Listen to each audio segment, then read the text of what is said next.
Hey, what is going on to the AMC stock family? I know that AMC stock went a little bit down this morning, but we have already started to rebound. Now, in today's video, we are going to be debunking whether AMC did or did not just receive $250 million. So let's go all the way to the top of this article, which says AMC bears will have no way home in 2022. Now, you have to keep in mind that this is very much different than the article we discussed in the previous video, which we also debunked. We brought in our perspectives, which is basically that there's a $0 price target that came in yesterday for AMC. Yes, you did hear that right, $0. They thought AMC was going to fall all the way back to $0 or close to that number. In fact, they're even calling for a negative $3.20 per share fair value for AMC. And then we have articles like this, which are much, much more positive, saying that the Bears will actually not win. So here are the summary, or in other words, the key points. So there's a new movie, Spider-Man. I'm sure you guys have all heard of it by now, No Way Home, and it was a resounding success, painting a bright picture of the future of moviegoing. Now, this is, again, I know I keep on repeating this, but very much different sentiment from the previous article we read about the $0 price target, because they were stating that movie theaters would not be successful heading into 2022. And this is also set to be a very strong quarter for AMC, and with Bears still arguing that cinemas are dead. Exactly, so this is exactly the point that I was just stating. An undeniable reality has emerged. So let's hear more about what this exactly is. So we're not going to read this entire article, however, I will decide to read starting from over here. Even as the news around the new variant has been spreading, the latest Sony Marvel blockbuster, Spider-Man No Way Home, pulled in the third highest opening weekend ever. Now, you guys have to understand this, because when there are times where AMC decides to fall in the equity share price, you have to have your own conviction if you guys are long-term holding AMC. And again, it depends on what your perspective is. Are you guys going to be day trading? Are you guys going to be swing trading or long-term holding? And this is also behind Avengers Infinity War, which had a $257.7 million opening. So in essence, everything that we need fundamentally is right over here. Avengers Infinity War had about 257.7 million, and we know that Spider-Man was right behind that. So that's absolutely phenomenal. And let's go over here. The 2022 movie slate is also strong. Let's see what due diligence this author provides us with. And they state that AMC faces headwinds from its large long-term debt balance of around $5 billion, only partially offset by cash and equivalents of $1.61 billion. So we know this is how much cash AMC currently has. However, we also must acknowledge that they do have more debt than they have cash. And this fundamentally restricts the operational flexibility of the underlying business, as well as the ability of AMC to chase potential expansion opportunities. And also, the seasonality of revenue recognition also heightens the risk of their large debt balance, as it increases sensitivity to large periods of zero to negative cash generation from operations. And over here we have a graph illustrating to us the debt versus the cash ratio. So over here we do see that AMC has been starting to generate a little bit more cash. It has not continuously been linear and just to the upside, and has a little bit stagnated. However, we do see that debt has also been with the same type of trend. It hasn't necessarily gone down, which is what we want to see. However, it has decreased a little bit and stagnated as well. Now, last but not least, remember, we said we were not going to read this entire article because we must talk about the technicalities for AMC right now, but I'm guessing that they're going to be talking much more positive compared to negative, which was basically the sentiment from the author of the article we read yesterday. I think that the broader macro picture for cinemas looks healthy, as pent-up demand for moviegoing throughout last year is released on the back of good movies that households actually want to see, which they're referring to the Marvel movies like Spider-Man and Avengers Infinity War. I agree with that as well. And 2022 is likely to see the same phenomena play out, as movies like John Wick, Thor, Avatar, and Black Panther, amongst others, are set to be released. These movies are set to build on momentum established by their previous releases.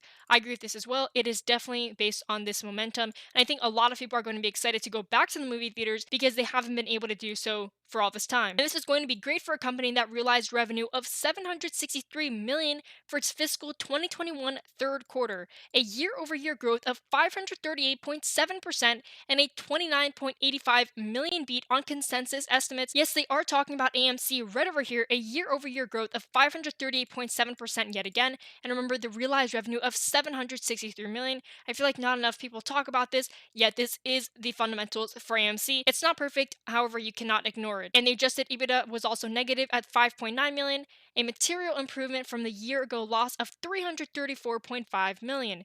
This meant that the company's free cash flow improved significantly to a loss of $138 million when compared to $385 million in the year-ago quarter.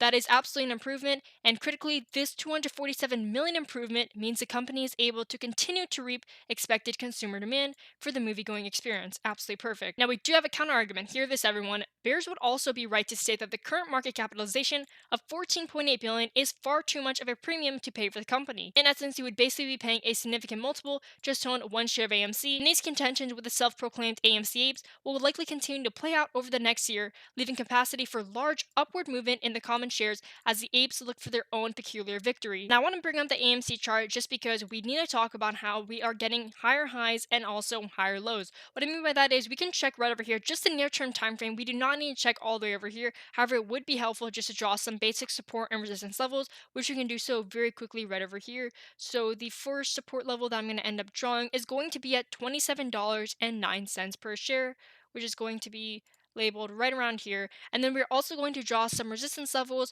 which I would say on a near-term time frame, we're not going to draw all the ones that go all the way over here. However, we will start to draw starting from right over here, this level, which is going to be around $43, we could say $43 to $44 right over here. And so that is going to be the highs of the resistance thus far, because again, we have yet to break this level. So what is the point right now to start drawing resistance levels that go all the way to $55, $65, etc., etc.?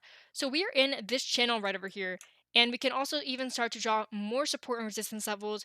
We could also go to definitely $34 and about 80 cents per share, and we're going to stop over there. Now we're going to look very, very near term.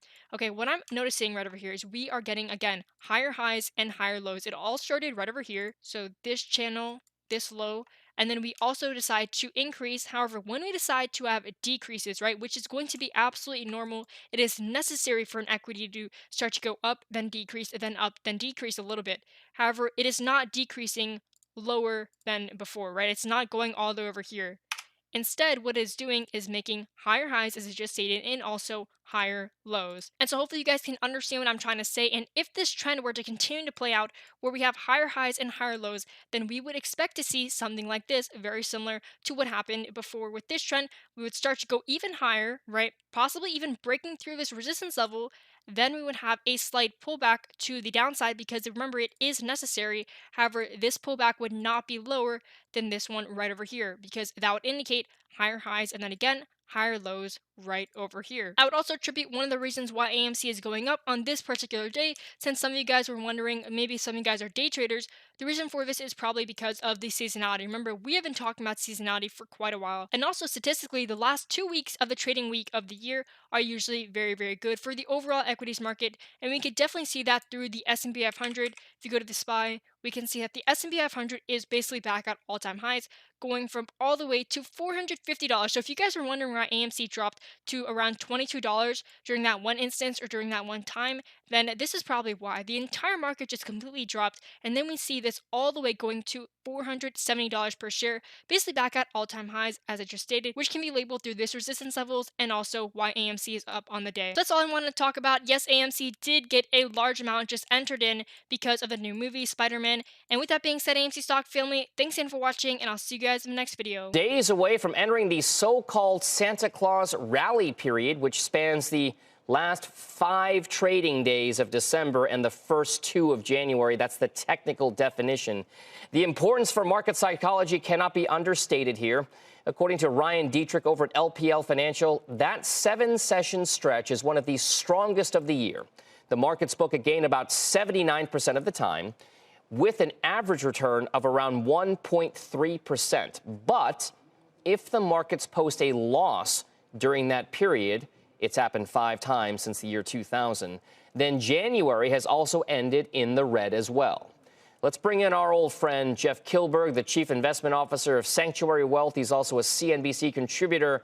You know, the amount of times over my media career in business television that I've been talked about with regard to correcting the Santa Claus rally has been innumerable. Market technicians, maybe rightfully so, are very protective of it. It is 5 trading days at the end of December, 2 trading days at the beginning of January.